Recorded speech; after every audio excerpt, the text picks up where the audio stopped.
आज हम बात कर रहे हैं अशोक लेलैंड के बारे में, जो भारत के सबसे बड़े और भरोसेमंद कमर्शियल व्हीकल निर्माताओं में से एक है। कंपनी ने पिछले कुछ वर्षों में अपने उत्पादों, तकनीक और बाजार उपस्थिति को काफी मजबूत किया है और अब इलेक्ट्रिक मोबिलिटी जैसे भविष्य के सेगमेंट में भी तेजी से विस्तार कर रही है। स्ट्रेंथ्स: अशोक लेलैंड भारत के मीडियम और हैवी कमर्शियल व्हीकल सेगमेंट में एक बेहद मजबूत ब्रांड माना जाता है। ट्रक, बस, डिफेंस व्हीकल और इलेक्ट्रिक कमर्शियल व्हीकल कंपनी का पोर्टफोलियो बहुत व्यापक है। इसके अलावा पूरे भारत में इसका डीलर और सर्विस नेटवर्क काफी बड़ा है, जिससे ग्राहकों को तेज और भरोसेमंद सेवा मिलती है। हिंदुजा ग्रुप का सपोर्ट भी कंपनी की वित्तीय स्थिति को मजबूत बनाता है।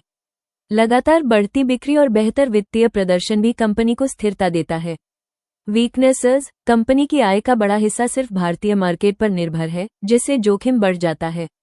कमर्शियल व्हीकल उद्योग खुद भी चक्रीय होता है, अर्थव्यवस्था कमजोर पड़ते ही मांग तुरंत गिरती है।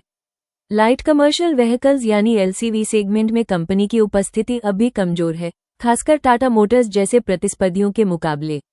अपॉर्चुनिटीज: भारत में इलेक्ट्रिक बसों और इलेक्ट्रिक कमर्शियल व्हीकल की मांग तेजी से बढ़ रही है और अशोक लेलैंड इस ट्रेंड का बड़ा लाभ उठा सकता है। सरकार का इंफ्रास्ट्रक्चर विकास, सड़कें, हाईवे और लॉजिस्टिक्स कॉरिडोर कमर्शियल व्हीकल की मांग को और बढ़ाएगा। मिडल ईस्ट, अफ्रीका और सार्क देशों में कंपनी अपने एक्सपोर्ट को भी काफी बढ़ा रही है। इसके अलावा हिंदुजा लेलैंड फाइनेंस के मर्जर प्लान से फाइनेंसिंग क्षमता और मजबूत हो सकती है।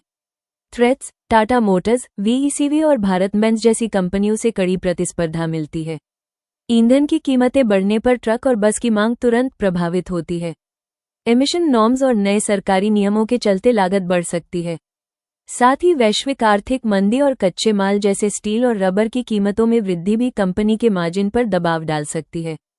कुल मिलाकर अशोक लेलैंड एक मजबूत, स्थिर और भविष्य उन्मुख कंपनी है, जिसमें ग्रोथ की अच्छी संभावनाएं हैं, लेकिन उद्योग की चक्रीय प्रकृति और बढ़ती प्रतिस्पर्धा जैसे जोखिमों पर नजर रखना जरूरी है।